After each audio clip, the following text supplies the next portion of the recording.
Hello, welcome back to Malabarchef. ഇന്നത്തെ recipe egg Kejriwal. പേര് കേട്ടിട്ട് ആരും ഞെട്ടണ്ട, ആം ആദ്മി പാർട്ടിൻ്റെ റെസിപ്പിയൊന്നുമല്ല. ഇത് ഫസ്റ്റായിട്ട് ഉണ്ടാക്കിയ ആളെ പേരിലാണ് ഈ ഡിഷ് വന്നത്. ഇത് മുംബൈയിലൊക്കെ ഭയങ്കര ഫേമസ് ആയിട്ടുള്ളൊരു ഡിഷാണ്.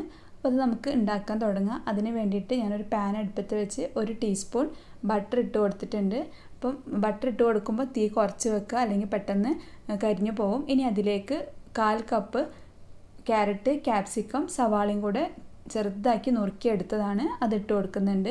എന്നിട്ട് അതിട്ടതിന് ശേഷം നമുക്ക് തീ കൂട്ടിയിട്ട് പെട്ടെന്ന് സോട്ട് ചെയ്തെടുക്കുക. നമ്മൾ ഫ്രൈഡ് റൈസൊക്കെ സോട്ട് ചെയ്യുന്ന പോലെ പെട്ടെന്ന് സോട്ട് ചെയ്തെടുക്കുകയാണ് ചെയ്യുന്നത്. ഇനി അതിലേക്ക് ഒരു നുള്ള് ഉപ്പിട്ട് കൊടുക്കുന്നുണ്ട് കേട്ടോ.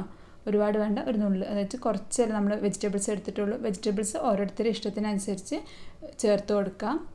ഇനി ഞാൻ ബർഗർ ബണ്ണാണ് എടുത്തത്. അതിൻ്റെ അടിഭാഗം, അതായത് ബേസാണ് എടുത്തത്. ആ ബേസിലാണ് നമ്മൾ ഇത് സെറ്റ് ചെയ്തെടുക്കുന്നത്. അതിന് വേണ്ടിയിട്ട് 1 ടേബിൾ സ്പൂൺ ബട്ടർ എടുത്തിട്ട് ഒന്നങ്ങ് തേച്ച് കൊടുക്കുന്നുണ്ട്. അപ്പോൾ ബട്ടർ കയ്യിലില്ലെങ്കിൽ പശുവിൻ നെയ്യ് എടുക്കുക, എന്നിട്ട് അത് തേച്ച് കൊടുത്താലും മതി. എന്നിട്ട് തീ നന്നായിട്ട് കുറച്ച് വെച്ചിട്ട് ഈ ബട്ടർ ഒന്ന് മെൽറ്റാൻ വേണ്ടി വെയിറ്റ് ചെയ്യാം. ഇപ്പോൾ ബട്ടറൊക്കെ മെൽറ്റായി വന്നിട്ടുണ്ട്. ഞാൻ ഇതാ കണ്ടില്ലേ, നന്നായിട്ട് മെൽറ്റായിട്ടുണ്ട്. നിങ്ങളുടെ കയ്യിൽ ബട്ടർ ഇല്ലെങ്കിൽ പശുവിൻ നെയ്യ് എടുക്കുക കേട്ടോ. ഏതെങ്കിലും നല്ല ബ്രാൻഡിൻ്റെ പശുവിൻ നെയ്യ് എടുക്കുക. ഇനി നമുക്ക് ബുൾസൈ റെഡിയാക്കണം. അതിന് വേണ്ടിയിട്ട് 1 ടേബിൾ സ്പൂണ് ഓയിൽ ഒഴിച്ച് കൊടുത്തിട്ടുണ്ട്. എന്നിട്ട് അതിലേക്ക് മുട്ട ഓരോന്നായിട്ട് പൊട്ടിച്ച് ഒഴിച്ച് ബുൾസൈ റെഡിയാക്കി എടുക്കുകയാണ് ചെയ്യുന്നത്. ഇനി നമുക്കിതിലേക്ക് ചീസാണ് ആവശ്യമുള്ളത്. അതിനുവേണ്ടി ഞാനിവിടെ ചെഡർ ചീസാണ് എടുക്കുന്നത്. നിങ്ങളെ കയ്യിൽ ബർഗറിൽ ഉപയോഗിക്കുന്ന ഏതെങ്കിലും സ്ലൈസ്ഡ് ചീസ് എടുക്കുക. എന്നിട്ട് നമ്മൾ നേരത്തെ റെഡിയാക്കി വെച്ച ബന്നിൻ്റെ മുകളിലേക്ക് ഈ ചീസ് വെച്ച് കൊടുക്കുക. അതിൻ്റെ മുകളിലായിട്ട് നമ്മൾ ഇപ്പം റെഡിയാക്കിയ ഈ ബുൾസൈ വെച്ച് കൊടുക്കുകയാണ് ചെയ്യുന്നത്. അപ്പോൾ ബുൾസൈ ഉണ്ടാക്കുമ്പം തീ കുറച്ച് വെച്ചിട്ട് കുറച്ചധികം സമയം കുക്ക് ചെയ്യുക കേട്ടോ. എന്നാലേ നമുക്കിങ്ങനെ ശരിക്കും എടുത്ത് ഇങ്ങോട്ട് വെക്കാനൊക്കെ കഴിയുള്ളൂ. അല്ലെങ്കിൽ പെട്ടെന്ന് തന്നെ നമ്മൾ മറിച്ചിടുകയാണെങ്കിൽ ആകെ പൊട്ടി ഒലിക്കും. അപ്പോൾ അതൊന്ന് ശ്രദ്ധിച്ചിട്ട് ചെയ്യാം. കുറച്ച് സമയം ഒന്ന് കുക്കായതിന് ശേഷം ബർഗർ ബന്നിൻ്റെ മുകളിൽ വെച്ച് കൊടുക്കുക. ഇപ്പോൾ അതാ എല്ലാം റെഡി ആയിട്ടുണ്ട്.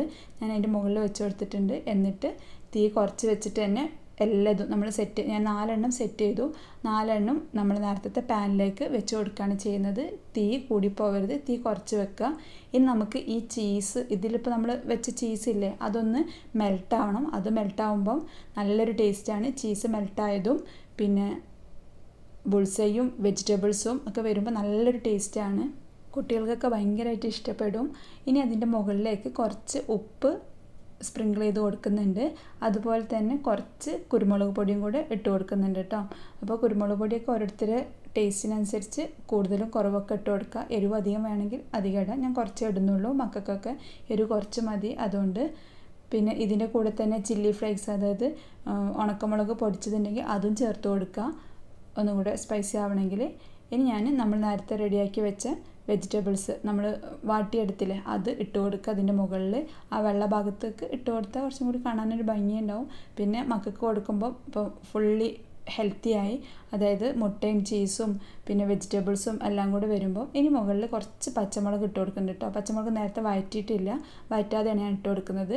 അപ്പോൾ അത് ഓപ്ഷണലാണ്, വേണമെങ്കിൽ ഇട്ടാൽ മതി, എരിവ് വേണമെങ്കിൽ മാത്രം. ഇനി കുറച്ച് ബട്ടർ സൈഡിൽ ഇട്ട് കൊടുക്കുന്നുണ്ട്, അതൊന്ന് മെൽട്ടാൻ വേണ്ടിയിട്ട്. എന്നിട്ട് തീ കുറച്ച് വെച്ചിട്ട് അടച്ച് വെച്ചിട്ട് വേവിക്കുക. ഒരു 6 മിനിറ്റ് 7 മിനിറ്റൊക്കെ വേണ്ടി വരും. അല്ലെങ്കിൽ നമ്മൾ ആ ചീസ് ഉരുകുന്ന സമയം നമ്മൾ നോക്കുക. ഇപ്പോൾ ഗ്ലാസിൻ്റെ അടപ്പൊക്കെ ആണെങ്കിൽ നമുക്ക് കാണാൻ പറ്റും. ആ ചീസ് ഉരുകി വരുന്ന വരെ അത് വേവിക്കുക. തീ കുറച്ച് വെക്കണേ. അപ്പോൾ അടിയിൽ നല്ല ക്രഞ്ചിയാവും, അടി കരിയരുത്. തീ കൂടി കഴിഞ്ഞാൽ അതിൻ്റെ ആ ബന്ന് കരിഞ്ഞു പോവും. അപ്പോൾ എല്ലാവരും ട്രൈ ചെയ്ത് നോക്കണം. നല്ലൊരു റെസിപ്പിയാണ്. ആദ്യമായിട്ടാണ് വീഡിയോ കാണുന്നുണ്ടെങ്കിൽ സബ്സ്ക്രൈബ് ചെയ്യുക. ഇനി ഞാൻ മുകളിൽ കുറച്ച് മല്ലിയില വിതറി കൊടുക്കുന്നുണ്ട്. അതുപോലെ തന്നെ തക്കാളി ചെറുതായി മുറിച്ചിട്ടും ഇട്ട് കൊടുക്കുന്നുണ്ട് കേട്ടോ. അത് രണ്ടും വഴറ്റിയിട്ടില്ല, ലാസ്റ്റ് വെറുതെ ഒന്ന് ഇട്ട് കൊടുക്കാമെന്ന് മാത്രം. അപ്പോൾ വെജിറ്റബിൾസൊക്കെ ഓരോരുത്തരുടെ ഇഷ്ടത്തിനനുസരിച്ച് ചെയ്യുക. ഞാനിത് സെർവ് ചെയ്യുന്നതും കൂടെ ഒന്ന് കാണിക്കുന്നുണ്ട്. അപ്പോൾ എല്ലാവരും ട്രൈ ചെയ്ത് നോക്കണം. നല്ല റെസിപ്പിയാണ്, നല്ല ഹെൽത്തിയാണ്. നമുക്ക് ബ്രേക്ക്ഫാസ്റ്റൊക്കെ നല്ല ഹെൽത്തി ആയിട്ട് ഉണ്ടാക്കാൻ, പെട്ടെന്ന് ഉണ്ടാക്കാൻ പറ്റിയ റെസിപ്പിയാണ്. പിന്നെ സ്നാക്കായിട്ട് സെർവ് ചെയ്യുക. അപ്പോൾ മക്കൾക്കൊക്കെ എന്തായാലും ഇഷ്ടപ്പെടും. അടിഭാഗം നല്ല ക്രഞ്ചിയും മുകളിൽ നല്ല ചീസിൻ്റെ ആ ഒരു ടേസ്റ്റും ബുൾസയും എല്ലാം കൂടി വരുമ്പോൾ നല്ല അടിപൊളി ടേസ്റ്റ് തന്നെയാണ്. അപ്പോൾ എല്ലാവരും ട്രൈ ചെയ്ത് നോക്കിയിട്ട് ഫീഡ്ബാക്ക് കമൻറ്റിൽ അറിയിക്കുക. Thanks for watching.